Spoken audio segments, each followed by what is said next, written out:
കൃഷി ചെയ്യാൻ സ്ഥലമില്ല, അധ്വാനിക്കാൻ കഴിയുന്നില്ല, വെള്ളമില്ല, മണ്ണില്ല, സ്ഥലമില്ല എന്നൊക്കെ പറയുന്നവർക്ക് വേണ്ടിയിട്ടുള്ളതാണ് ഈ വീഡിയോ.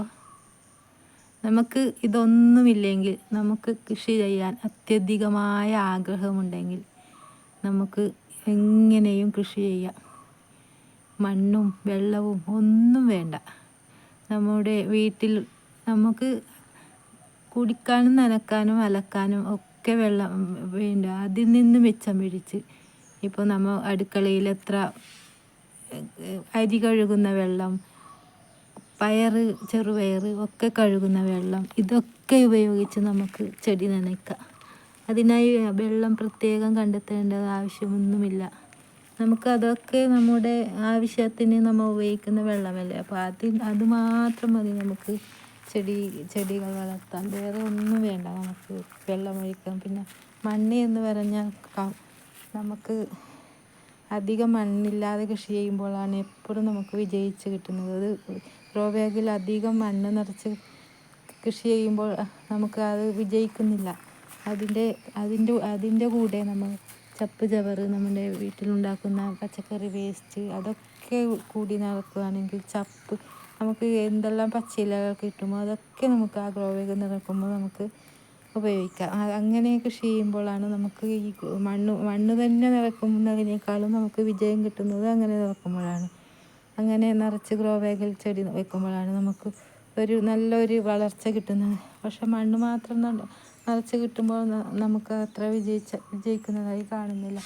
അതുപോലെ തന്നെ നമുക്ക് ഗ്രോ ബാഗ് മാത്രമല്ല, നമുക്ക് വീട്ടിൽ എത്ര സാധനം വാങ്ങുമ്പോൾ കിട്ടുന്ന സഞ്ചിയൊക്കെ നമുക്കത് പിന്നെ പാത്രമായ ചെറിയ കൂടൊക്കെ പ്ലാസ്റ്റിക് കൂടുകളൊക്കെ നമുക്ക് പിന്നെ തൈകൾ നടാം. ഇതൊക്കെ ഞാൻ വഴുതന തൈ കൂടിലെല്ലാം നട്ടതാണ്, ചെറിയ ചെറിയ തൈകൾ വരച്ച്. പക്ഷേ ഇത് കുറച്ച് വലുതാകുമ്പോൾ നമുക്ക് വേറൊരു നിലത്തേക്കോ മറ്റോ മാറ്റി നടാം. അല്ലെങ്കിൽ ഇതിൽ തന്നെ വീണ്ടും വീണ്ടും മണ്ണിട്ട് കൊടുത്ത് അങ്ങനെയും നമുക്ക് പിന്നെ വളർത്താം. അങ്ങനെയൊക്കെ നമുക്ക് കൃഷി ചെയ്യാം. നമുക്ക് നമ്മുടെ മനസ്സ് മാത്രം മതി നമുക്ക് കൃഷി ചെയ്യാനുള്ള. ഏറ്റവും കുറച്ച് സ്ഥലത്ത് ഏറ്റവും അധികം കൃഷി ചെയ്ത് ലാഭമുണ്ടാക്കുന്നതാണ് ഇപ്പോഴത്തെ ഒരു നടപടിയെന്ന്.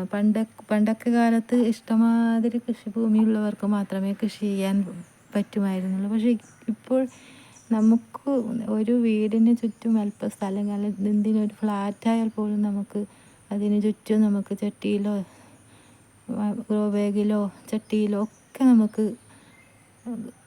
ചെടികൾ നട്ടുപിടിപ്പിക്കാവുന്നതാണ്.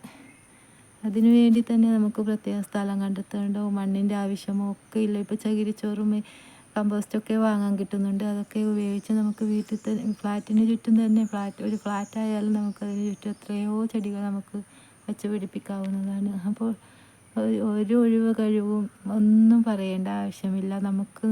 നമുക്ക് കൃഷി ചെയ്യാനുള്ള ഒരു മനസ്സ് മാത്രം മതി. ഇപ്പോഴത്തെ ഒരു കാര്യം എന്ന് പറയുന്നത് അങ്ങനെയാണ്.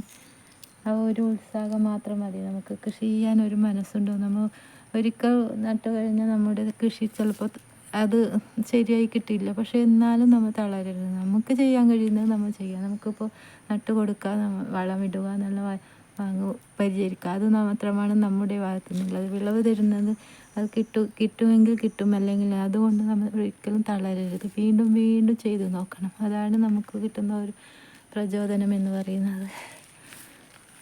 ഇതെല്ലാം ഞാൻ അരി കഴുകുന്ന വെള്ളത്തിലുണ്ട്. ഇത് കടല കഴുകിയിട്ടാകുമ്പോൾ ഇതിൻ്റെ മിരട്ടൊഴിച്ച ഈ ചെടി നനയ്ക്കുമ്പോൾ ഒഴിച്ചതാണ് കടല. അത് മുളച്ചിട്ടുണ്ട്. അങ്ങനെ വെറുതെ നമ്മളിങ്ങനെ ഇതൊന്നും നമ്മൾ കൃഷിയായിട്ട് ചെയ്തതല്ല. ഇതിപ്പോൾ കടല മുളച്ചിട്ട് ഇത് ഉണ്ടാവുമെന്നൊന്നും അറിയില്ല. എന്നാലും നമുക്കൊരു ചെടി ഇങ്ങനെ മുളച്ചിങ്ങനെ നിന്നിട്ട് കാണുമ്പോൾ നമുക്കൊരു സന്തോഷം, ഇത്ര തന്നെ.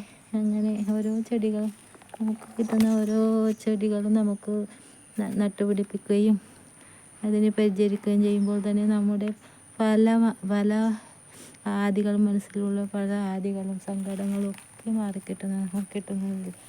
അതാണ് നമുക്ക് കിട്ടുന്ന ഏറ്റവും ഒരു കൃഷിയിൽ നിന്ന് കിട്ടുന്ന ഒരു പ്രചോദനം, ഒരു ഇതെന്ന് പറയുന്നത്, നേട്ടം എന്ന് പറയുന്നത് ഈ മനസ്സിൻ്റെ ഒരു സന്തോഷം തന്നെയാണ്.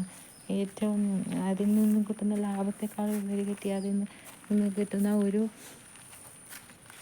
മാനസികമായ ഒരു ഉല്ലാസം തന്നെയാണ് ഈ കൃഷിയിൽ നിന്ന് കിട്ടുന്നത്. ഏറ്റവും കൂടുതൽ കിട്ടുന്നത് അത് തന്നെയാണ്. നമുക്ക് അതിൽ നിന്ന് കിട്ടുന്നതിനേക്കാൾ ഉൽപ്പാദനത്തെക്കാളും നമുക്കതിൽ നിന്ന് കിട്ടുന്ന ആ പ്രചോദനം തന്നെയാണ് നമുക്ക് ആ മാനസികമായ ആ ഒരു സന്തോഷമാണ് നമ്മുടെ വീണ്ടും വീണ്ടും ചെയ്യാൻ പ്രേരിപ്പിക്കുന്നത്. ഇത്രയേ ഉള്ളൂ എൻ്റെ വീഡിയോ. നന്ദി, നമസ്കാരം.